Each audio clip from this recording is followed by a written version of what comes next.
నమస్తే, welcome to special focus.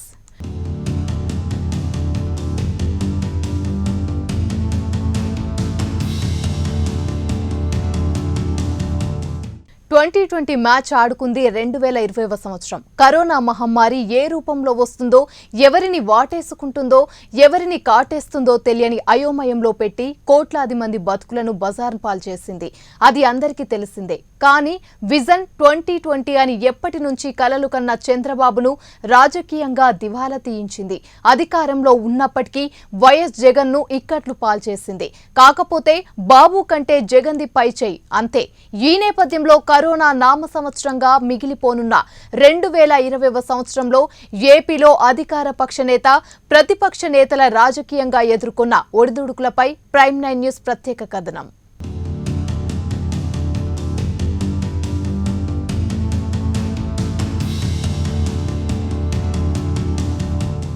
ఎవరినో మెప్పించాలని ఆరాటం, ఎలాగోలా అధికారాన్ని సంపాదించుకోవాలనే ప్రయత్నం.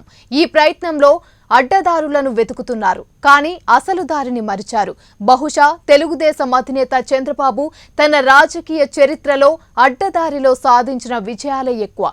అంతకు మించిన వ్యూహాలు ఆయనకు తెలియకనే 2020లో కలిసి వచ్చిన అవకాశాలను సైతం అందిపుచ్చుకోలేక రాజకీయంగా నష్టపోయారని చెప్పక తప్పదు.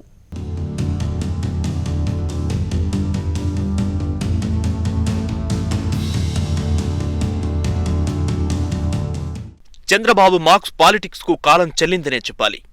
అది తెలిసో తెలియకో కానీ రాజకీయ వ్యూహాల్లో అప్డేట్ కాకపోవడమే. ఉమ్మడి రాష్ట్రం ఉన్నప్పుడే ఎంతో ముందు చూపుతో 2020 విజన్ గురించి కలలు కన్న చంద్రబాబు ఈ ఏడాది కాలంగా రాజకీయంగా వచ్చిన అవకాశాలను అందిపుచ్చుకోలేకపోయారు.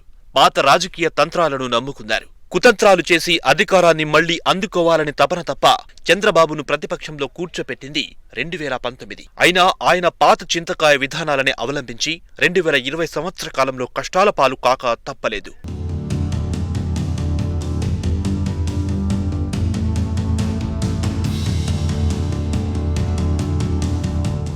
తెలుగుదేశం పార్టీ ప్రతిపక్షంగా మారి ఏడాదిన్నర గడిచిపోయింది.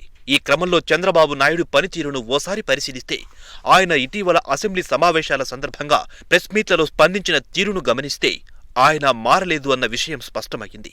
జూమ్ ద్వారా, ట్వీట్ల ద్వారా సాగుతున్న ఆయన రాజకీయాన్ని విశ్లేషిస్తే ఎంతసేపు చంద్రబాబు అడ్డదారులను అన్వేషిస్తున్నారు కానీ ధైర్యంగా పోరాడి ప్రజల పక్షాన నిలిచి వారికి చేరువై అధికారాన్ని పొందాలనే ఆసక్తిని ప్రదర్శించడం లేదని తెలుస్తోంది. ప్రజాస్వామ్యంలో ప్రజల పక్షాన పోరాడే అవకాశమిచ్చేది ప్రతిపక్ష హోదాని. దానిని బేస్ చేసుకుని ప్రజల్లో వెళ్లి వాళ్ల మెప్పు పొందాలి. ప్రతిపక్షమంటే ప్రజా పోరాటాలు చెయ్యాలి, ప్రజల మధ్యకు వెళ్లాలి. ప్రతిపక్షంలో ఉన్నారు కాబట్టి అధికారంలో ఉన్నప్పుడు తాము అనుసరించిన విధానాల్లో తప్పొప్పుల గురించి విశ్లేషించుకొని ప్రజల ముందుంచాలి. జరిగిన పొరపాటేమిటో సమీక్షించుకోవాలి. ప్రజల ముందు వాటిని ఒప్పుకోగలగాలి. మరోసారి అధికారమిస్తే అలాంటి పొరపాట్లు జరగవనే భరోసా ఇవ్వాలి. ఒక ప్రతిపక్ష నేత నుంచి ఎక్స్పెక్ట్ చేసేది ఇదే.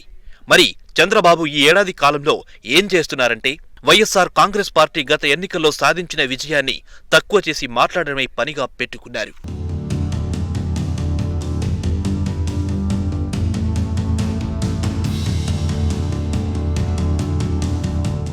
నవ్యాంధ్ర రాష్ట్రం ఏర్పడిన తర్వాత జరిగిన ఎన్నికల్లో మోడీ గాలి అప్పుడు చంద్రబాబుకు కలిసి వచ్చింది. పవన్ కళ్యాణ్ మద్దతు లాభించింది. అలా అన్నీ కలిసి వస్తే వైఎస్ఆర్ కాంగ్రెస్ పార్టీ కన్నా 1.5% ఎక్కువగా ఓట్లను పొంది చంద్రబాబు నాయుడు సీఎం అయ్యారు. 5 ఏళ్ల తర్వాత ఎన్నికలకు వెళ్లి అంతకుముందు కలిసి వచ్చిన అంశాలు అండగా లేకపోవడంతో చిత్తయ్యారు. ప్రతిపక్షంలో ఉన్నప్పుడే తన 40 ఇయర్స్ ఇండస్ట్రీ అనుభవంతో బలమైన ప్రతిపక్షంగా ప్రజల పక్షాన నిలవాల్సిన చంద్రబాబు, ఆయన నేతృత్వంలోని టీడీపీ నేతలు సైతం చీటికి మాటికి అధికార పార్టీ పాలనపై ఆరోపణలు గుప్పించడంలో నిమగ్నమయ్యారు. కానీ ప్రజా సమస్యల పరిష్కారానికి యత్నించిన దాఖలాలు లేవు. తాను ఏం చెబితే జనాలు అదే వింటారు, దాన్నే నమ్ముతారు అనే గుడ్డి నమ్మకంలోనే చంద్రబాబు ఏడాది కాలాన్ని వృధా చేశారు. సొంత బలం మీద విశ్వాసం లేక చంద్రబాబు రాజకీయంగా మరింత పతనావస్థలో కూరుకుపోతున్నారు. కేంద్రంలో అధికారంలో ఉన్న బీజేపీతో మళ్లీ అంటకాగడానికి చంద్రబాబు పడుతున్న పాట్లు అన్ని ఇన్ని కావనే చెప్పాలి.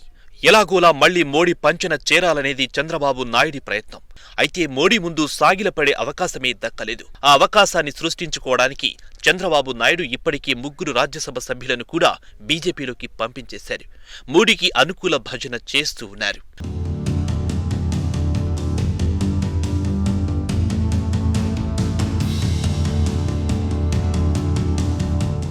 రాజకీయంగా తాను చేసిన తప్పులను సరిదిద్దుకోవాలనో లేదా ఏదోలా మళ్లీ పార్టీని ఫామ్లో తెచ్చి తాను రాజకీయంగా చక్రం తిప్పాలనో కాని ఢిల్లీలో చీమ చిటుక్కుమన్నా చంద్రబాబు నాయుడు స్పందించేస్తున్నారు. అమిత్ షాకు జ్వరమొచ్చిందంటే ఈయన కలవరపడుతున్నారు. వెంటనే ఫోన్లు చేసి పరామర్శిస్తున్నారు. మోడీ అక్కడ కొబ్బరికాయ కొడితే ఇక్కడ చంద్రబాబు నాయుడు పూజలు చేస్తున్నారు. నూతన పార్లమెంట్ భవన నిర్మాణానికి మోడీ శంకుస్థాపన చేయగానే చంద్రబాబు నాయుడు పరవశించిపోయారు, అభినందించేశారు. అలా అయినా తనను గుర్తిస్తారేమో అనేది చంద్రబాబు ఆశలా ఉంది. అయితే చంద్రబాబు ఎత్తుగడలు మరీ చీప్ ట్రిక్స్ గా మారుతున్నాయని వేరే చెప్పనక్కర్లేదు. బీజేపీ నేతల మీద అతి వినయాన్ని కూడా కనబరుస్తూ ఉన్నారు. అలా అతి వినయం చూపి మామ ఎన్టీఆర్ నుంచి పార్టీని లాక్కున్న విషయం బీజేపీకి తెలియందా? అందులోనూ చంద్రబాబు గత టర్మ్లో కలిసి కాపురం చేసింది బీజేపీయే. అప్పుడు ఈయన చూపిన లీలలు వారు మరిచిపోలేరని సంగతి చంద్రబాబు గుర్తించకపోవడం కూడా ఆయన వైఖరికి అద్దం పడుతోంది. ఎన్నికలు వచ్చేంత వరకు బీజేపీతో కలిసి కాపురం చేసి తీరా ఎన్నికల సమయానికి చంద్రబాబు అడ్డం తిరిగిన తీరు, ఆయన చూపించిన అవకాశవాదాన్ని మోడీ అనుకో మరిచిపోలేదు కాబోలు. ఆయన ఊసెత్తడానికి కూడా కమలనాథులు ఇష్టపడడం లేదు.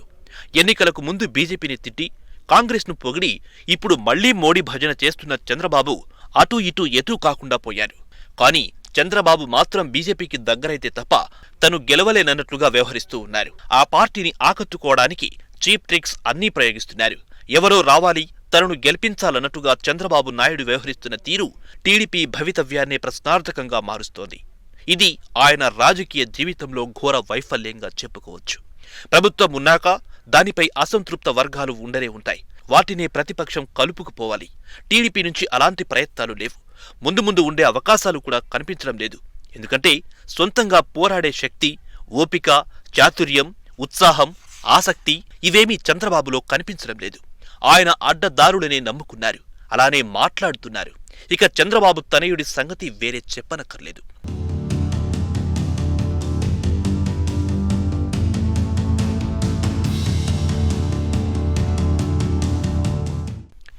చంద్రబాబు తన సుదీర్ఘ రాజకీయ జీవితంలో ఎప్పుడూ ప్రజల్లోనే ఉండేందుకు ప్రయత్నించారు. ముఖ్యమంత్రిగా ఉన్నా, ప్రతిపక్ష నేతగా ఉన్నా ఆయన ప్రజల్లోకి ఎక్కువగా వెళ్లేవారు. 2014 నుంచి 2019 వరకు ముఖ్యమంత్రిగా ఉన్న సమయంలోనూ నిత్యం ఏదో ఒక కార్యక్రమం నిర్వహిస్తూ ప్రజలను కలిసేవారు. అటువంటి చంద్రబాబు ఇప్పుడు పూర్తిగా ప్రజలకు దూరమయ్యారు. అధికారంలో ఉన్నన్ని రోజులు అమరావతిలో ఉన్న చంద్రబాబు అధికారం కోల్పోయాక హైదరాబాద్కు మకాం మార్చారు. అప్పటి నుంచి చుట్టపు చూపుగా ఆంధ్రప్రదేశ్కు వస్తూ వెళ్తున్నారు. ఇక గత మార్చి నుంచి ఆయన పూర్తిగా రాష్ట్రానికి దూరమయ్యారు. కరోనా వైరస్ ప్రభావం మొదలైన నాటి నుంచి ఆయన హైదరాబాద్లోని తన ఇంటిని విడిచి బయటికి రావడం లేదు. ఇంత పెద్ద విపత్తు వచ్చినప్పుడు ప్రభుత్వం ఎంత చేసినా ఇంకా ఎన్నో లోపాలుంటాయి. ఈ లోపాల పట్ల పోరాడాల్సిన బాధ్యత ప్రతిపక్ష నేతకు ఉంటోంది. క్షేత్రస్థాయిలో తిరిగి కరోనా నివారణ చర్యలు, బాధితులకు అందుతున్న వైద్యం, ఇతర సమస్యలు తెలుసుకుని ప్రభుత్వాన్ని ప్రశ్నించాల్సి ఉంటోంది. కానీ చంద్రబాబు ఇవేమీ చేయడం లేదు.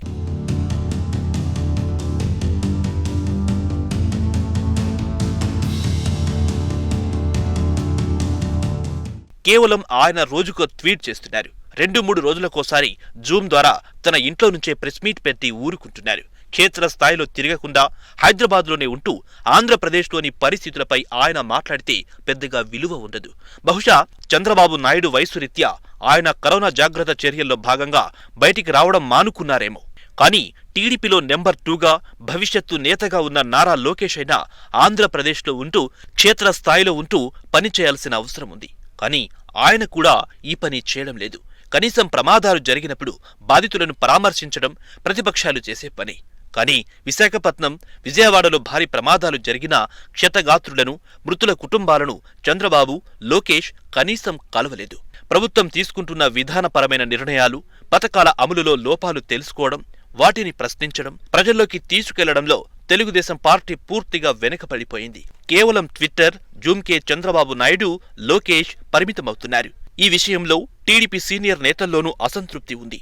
ఇకపోతే కరోనా వైరస్ ప్రభావం ఇప్పట్లో తగ్గిపోయేది కాదు. కరోనా ఉన్నన్ని రోజులు హైదరాబాద్కే చంద్రబాబు పరిమితం కావాలని అనుకుంటే కనీసం నారా లోకేష్ నైనా రంగంలోకి దించాలి. నిజానికి ఈ సమయంలో లోకేష్ క్షేత్రస్థాయిలో కనిపిస్తే ఆయన రాజకీయంగా ఎదిగేందుకు, ప్రజల్లో ఆయన పట్ల సానుకూలత పెరిగేందుకు అవకాశం ఉంటోంది. కానీ చంద్రబాబు, లోకేష్ ఈ పని చెయ్యడం లేదు. అలానే కొనసాగితే బీజేపీ, జనసేన కూటమి టీడీపీని వెనక్కి నెట్టే రోజులు దగ్గరలోనే ఉండొచ్చు.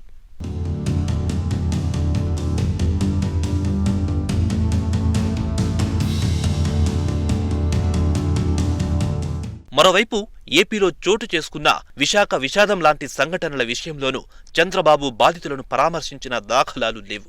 చివరికి నేను ఏపీకి వస్తాను, పర్మిషన్ ఇవ్వండి మహాప్రభో అని పోలీసులను దేబురించాల్సిన పరిస్థితులు తెచ్చుకోవడం ప్రతిపక్ష నేతగా చంద్రబాబు ఘోర వైఫల్యంగా చెప్పుకోవచ్చు. ఎటు చూసినా 2020 సంవత్సరం చంద్రబాబుకు ఏమాత్రం కలిసి రాలేదు.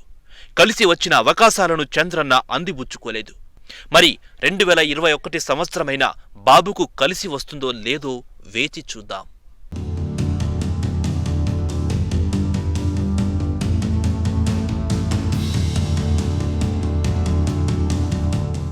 స్పెషల్ ఫోకస్ లో షార్ట్ బ్రేక్ తీసుకుందాం.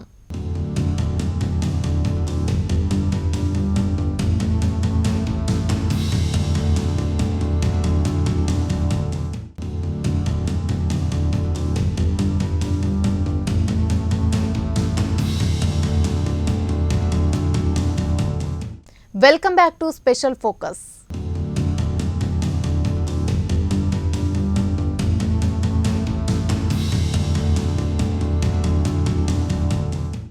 చూశారు కదండి, ప్రోటోకాల్ రీత్యా సీఎం గురించి ముందు ప్రస్తావించాలి. కానీ 2020లో అధికంగా వైఫల్యాలు మూటకట్టుకుంది చంద్రబాబు కాబట్టి ఆ కోణంలో బాబు గురించి ముందు చెప్పుకున్నాం. ఇప్పుడు అధికార పక్ష నేతగా సీఎంగా జగన్మోహన్ రెడ్డికి 2020 సంవత్సరంలో జరిగిన నష్టం గురించి చర్చించుకుందాం.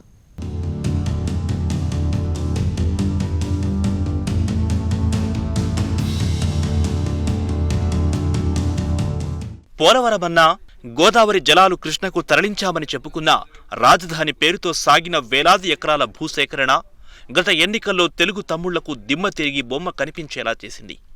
తానేదో సింగపూర్ మాదిరిగా రాజధాని నిర్మిస్తున్నానని ప్రచారం చేసుకున్న చంద్రబాబుకు ప్రజలు అసెంబ్లీలో బలమైన ప్రతిపక్షంగా ఉండే ఛాన్స్ లేకుండా చేశారు.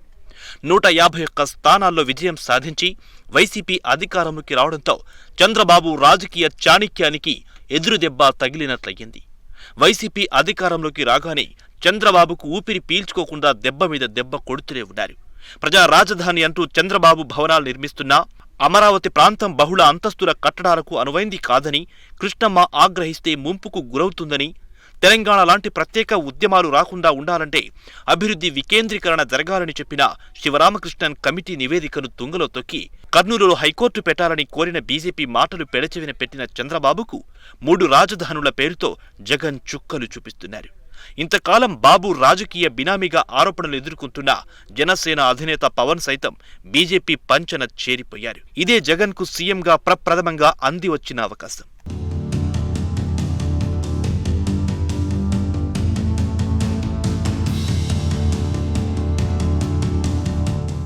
ఏపీలో ప్రబలుతున్న కరోనా మహమ్మారి వ్యవహారం జగన్కు అన్నప్రాసన రోజే ఆవకాయ మాదిరిగా తయారైందనే చెప్పుకోవాలి. జగన్ జనం మెచ్చిన నాయకుడే, అందులో తిరుగులేదు. మంచి ప్రజాదరణ ఉన్నా పాలన అనుభవం మాత్రం లేదు. అయితే పాలనకు అనుభవం అవసరమా అన్న చర్చ కూడా ఉంది. జనానికి మేలు చేయాలని తపన ఉండాలే కానీ అనుభవం ముఖ్యం కాదని కొందరు వాదిస్తారు. మంచి అనుభవమున్న ఐఏఎస్, ఐపీఎస్ సలహాదారుల అండతో బ్రహ్మాండంగా పాలన సాగించొచ్చు. అందులో అనుమానం ఏమీ అక్కర్లేదు. కానీ అది ఎప్పుడు? పరిస్థితులు అన్నీ సానుకూలంగా ఉన్నప్పుడు. కానీ ఏకంగా కరోనా మహమ్మారి లాంటి కనీవిని ఎరుగని విపత్తును ఎదుర్కొనే సమయంలో అనుభవం అన్నది ఖచ్చితంగా ఓ అదనపు అర్హతగా అవుతోంది. మహామహా తలలు పండిన నాయకులు, పాలనలో అనుభవం ఉన్నవారే ఈ కరోనా మహమ్మారి విషయంలో ఎలాంటి నిర్ణయాలు తీసుకోవాలని తలలు బద్దలు కొట్టుకుంటున్నారు. అలాంటిది ఏకంగా ముఖ్యమంత్రి అయి ఏడాది కూడా పూర్తి కాకుండానే, ఇంకా పాలనపై పూర్తి పట్టు రాకుండానే జగన్కు కరోనా రూపంలో అగ్ని పరీక్ష ఎదురయ్యింది. దీనికి తోడు ఈ కరోనా వచ్చిన టైమింగ్ కూడా జగన్ను భలే చిరాకు పెట్టేసింది. సాధారణంగా కరోనా మామూలు సమయంలో వస్తే ఎలా ఉండేదో ఏమో కానీ జగన్ మంచి కసిగా స్థానిక సంస్థల గెలుపు కోసం స్కెచ్ వేసిన వేళ, అందులోనూ కొన్ని చోట్ల పోలింగ్ కూడా పూర్తయిన సమయంలో అనుకోని అతిథిలా వచ్చిన కరోనా జగన్ను మహా చిరాకు పెట్టేసింది. అన్యమనస్కంగానే కరోనాపై పోరు ప్రారంభించిన జగన్ ఆ తర్వాత కాస్త కుదుటపడి రంగంలోకి దిగారు. కరోనా కట్టడిలో మంచి మార్కులే సంపాదిస్తున్నారు. అయితే చేసిన పనికి చక్కని ప్రచారం మాత్రం లభించలేదనే చెప్పాలి.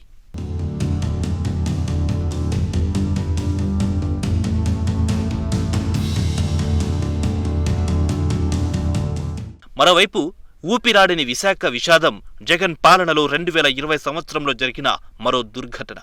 ఈ విషయంలో ప్రతిపక్ష నేత చంద్రబాబు వైఫల్యం జగన్కు కలిసొచ్చిందనే చెప్పాలి. అందులో చాలా అనుభవం ఉన్న నేతగా జగన్ వ్యవహరించారు. భారీ మొత్తంలో పరిహారం ప్రకటించారు, అందించారు. కానీ లాక్డౌన్ ఎత్తివేసిన సమయంలో ఇది జరగడం, అనుమతులు, అధికారుల తప్పిదాలు సైతం జగన్ వైఫల్యంగా ప్రతిపక్షాలు విమర్శించాయి. ప్రజలు అదే నమ్మారు కూడా. కానీ ప్రతిపక్షాలు ప్రజల వ్యతిరేకతను సరైన మార్గంలో క్యాష్ చేసుకోలేదు కాబట్టి జగన్ కొద్ది నష్టంతో తప్పించుకున్నారు. అంతేకాదు, ఆ సమయంలో జరిగిన వరుస లీకేజీలు జగన్కు రాజకీయంగా నష్టం చేశాయన్నది కలిసిరాని అంశంగా చెప్పుకోవచ్చు. ఎందుకంటే అతి సర్వత్రా వర్జయేత్ అంటారు. అంశం ఏదైనా అతి చేస్తే నష్టమే, ప్రత్యేకంగా అనుభవిస్తే కాని తెలియదు. కానీ ఏపీలో రాజధాని విషయంలో అదే జరిగింది, జరుగుతోంది. రాష్ట్ర విభజన తర్వాత నవ్యాంధ్రప్రదేశ్ చంద్రబాబు నాయకత్వంలో ఏర్పడిన టీడీపీ ప్రభుత్వం ప్రజా రాజధాని పేరుతో అమరావతిని సింగపూర్ను తలదన్నేలా నిర్మిస్తామని ఆ చేతిలో వైకుంఠం చూపించింది. కాగా అమరావతి నిర్మాణానికి కొందరు రైతులు స్వచ్ఛందంగా భూములిస్తే కొందరు బలవంతంగా ఇచ్చారు. మరికొందరి వద్ద ఇంకో దారిలో సేకరించారు. మొత్తానికి ల్యాండ్ పూలింగ్ ద్వారా 30,000 ఎకరాలు సేకరించిన చంద్రబాబు సర్కార్ చెప్పిన స్థాయిలో అమరావతిలో నిర్మాణాలు చేపట్టలేదు. పర్యవసానంగా 2019లో చంద్రబాబు ప్రభుత్వం ఓటమి పాలైతే వైఎస్ జగన్ నాయకత్వంలోని వైసీపీ అధికారంలోకొచ్చింది. కేంద్రం అధికారికంగా విడుదల చేసిన ఇండియా మ్యాప్లో అమరావతి లేకపోవడంతో గజిట్ నోటిఫికేషన్ అంశం తెరమీదికొచ్చింది. జీఎన్ రావు కమిటీ నివేదికను తెరిచి చూసిన జగన్ సర్కార్ కొత్త పల్లవి అందుకుంది. ఏపీలో 3 రాజధానులు ఏర్పాటు చేస్తున్నట్లుగా ప్రకటించిన సంగతి తెలిసిందే. కాకపోతే ఈ విషయంలో జగన్ తొందరపాటు అటు ప్రభుత్వానికి ఇటు ప్రజలకు తీరని నష్టం కలిగిస్తోంది.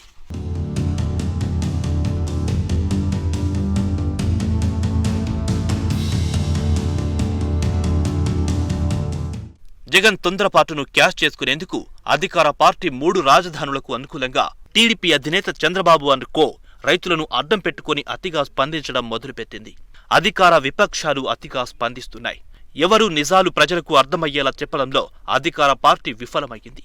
ఆ విషయంలో జగన్ తన వైఖరిని ప్రజల ముందుంచడంలో విఫలమయ్యారు. దీంతో రైతులను అడ్డం పెట్టుకుని టీడీపీ ఆడుతున్న డ్రామాను సైతం సరైన రీతిలో ప్రజల ముందుంచలేకపోయారు. పర్యవసానంగా రైతుల దీక్ష ఏడాదికి చేరింది. సమస్య నానాటికి జటిలమయ్యింది. మరోవైపు అధికార పార్టీ సీఎం జగన్ చెప్పిన 3 రాజధానులు ఎందుకన్న అంశాన్ని ప్రజల్లో అవగాహన కల్పించకుండా 3 రాజధానులు ఏర్పాటు చేస్తేనే ఏపీ అభివృద్ధి జరుగుతుందన్నట్లుగా అతిగా స్పందిస్తున్నాయి వైసీపీ శ్రేణులు. కానీ అమరావతి నిర్మాణం కోసం 1,00,000 కోట్లు కావాలి. అంత ఖర్చు భరించే శక్తి ప్రభుత్వం వద్ద లేదు. అదే 3 రాజధానులైతే 3,000 కోట్ల రూపాయలతో పరిపాలనా కార్యక్రమాలు సజావుగా సాగించుకోవచ్చు. దీనివల్ల పాలన, అభివృద్ధి వికేంద్రీకరణ జరుగుతుందన్న సీఎం జగన్ చెప్పిన దానిని ప్రజల్లోకి తీసుకెళ్లలేకపోతున్నారు అధికార పార్టీ నాయకులు. ఎవరికి వారు తమ తమ ప్రాంతాలను దృష్టిలో ఉంచుకొని రాజకీయ లబ్ధి కోసం స్పందిస్తూ జనాన్ని గందరగోళానికి గురి చేస్తున్నారు. ఈ విషయంలో జగన్ వైఫల్యం కొట్టుకొచ్చినట్లుగా కనిపిస్తోంది.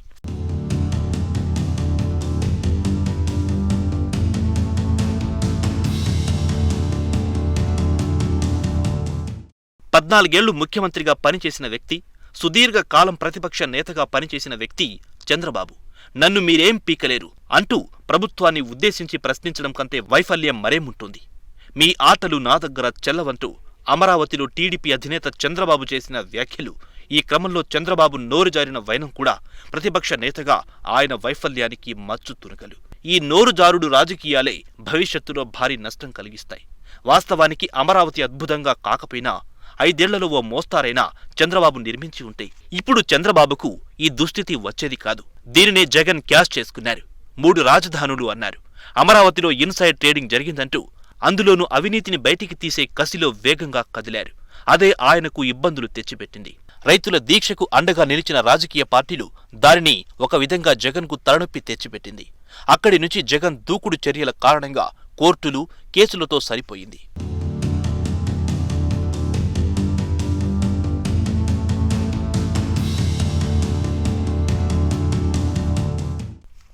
నవరత్నాలు, గ్రామ వాలంటీర్లు లాంటి సంక్షేమ అభివృద్ధి కార్యక్రమాలు చేపట్టినా, పోలవరం రివర్స్ టెండరింగ్ చేసినా ఆశించిన రీతిలో ప్రజల్లోకి వెళ్లలేదనే చెప్పాలి. ఎందుకంటే జగన్ పాలనలోకి వచ్చిన తర్వాత ఆలయాలపై జరిగిన దాడులు, తిరుమలలో అన్యమత ప్రచారం లాంటి సంఘటనలు ఆయన పాలనకు మచ్చగా మారాయి.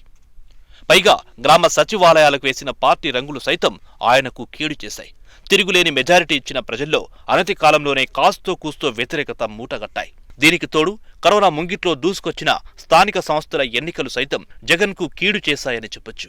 ఎస్టీసీ నిమ్మగడ్డను అద్దం పెట్టుకుని ఎన్నికలు వాయిదా వేయించారు ప్రతిపక్ష పార్టీ నేత బాబు. అయితే అప్పుడప్పుడే ప్రవేశించిన కరోనా అందుకు సాకుగా మారింది. కారణం ఏమైనా ఎస్సీసీ నిర్ణయాన్ని తప్పుపడితే ఓకే కానీ మరో రాజ్యాంగ సంస్థ అయిన ఎన్నికల సంఘంతో ఢీకొట్టి తొందరపడ్డారు. ఎన్నికల కమిషన్ కాల పరిమితిని తగ్గిస్తూ ఆర్డినెన్స్ తెచ్చి త్వరపడి నిమ్మగడ్డ పదవికి ఎసరు పెట్టారు. కానీ జగన్ ఆరోపించింది ఆయన వెనుక టీడీపీ ఉందని. అది తెలిసి రాజకీయంగా ఆచితూచి అడుగులు వేయాల్సిన జగన్ దూకుడుగా వ్యవహరించడం ఆయనకు నష్టం చేకూర్చింది. ఇప్పటికీ సమస్యగానే ఉంది. దీని కారణంగా జగన్ పరిపాలనపై సరిగ్గా దృష్టి సారించలేకపోయారు.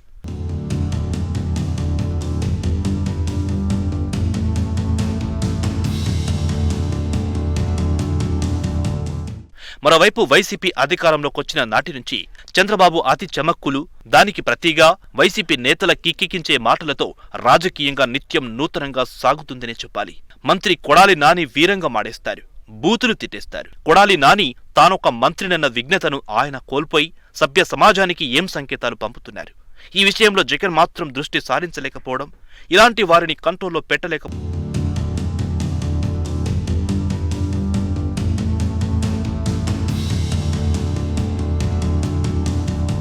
మరోవైపు కరోనా వేళ అమరావతిలో ఉండాల్సిన చంద్రబాబు హైదరాబాద్కు చెక్కేశారు. అమరావతిలో గెలిచిన వైసీపీ ఆ అమరావతి రైతుల ఆవేదనను అర్థం చేసుకోవడం లేదు. పరిష్కరించే దిశగా రైతులతో చర్చలు జరిపిన దాఖలాలు లేవు. టీడీపీ, వైసీపీ రైతుల ఆసరాగా ఒకరి మీద ఒకరు దుమ్మెత్తి పోసుకుంటున్నారు, తిట్టుకుంటున్నారు, నిస్సిగ్గుగా వ్యవహరిస్తున్నారు. చూస్తుంటే ఇదంతా డైవర్షన్ పాలిటిక్స్ లాగానే అనిపిస్తోంది. టీడీపీ, వైసీపీ వైఖరి పట్ల రాను రాను ప్రజల్లో అసహనం కనిపిస్తోంది.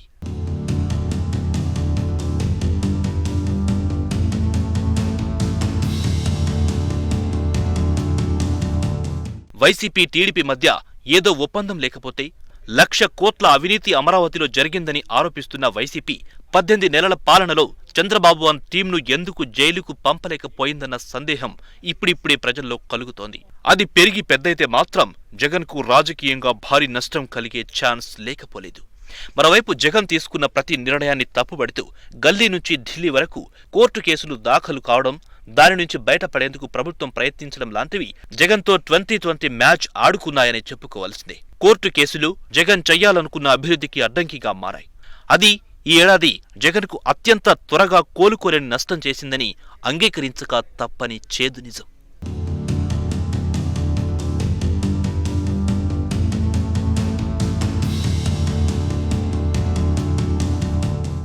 ఎలాగో ప్రపంచ మానవాళితో 2020 మ్యాచ్ ఆడుకున్న 2020 సంవత్సరం ఎలాగో ముగింపు దశకొచ్చింది.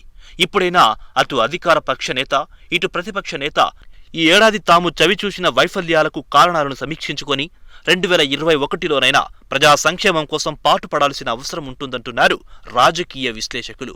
అయ్యా బాబులు ఇకనైనా మేల్కొంటారని ఆశిద్దాం.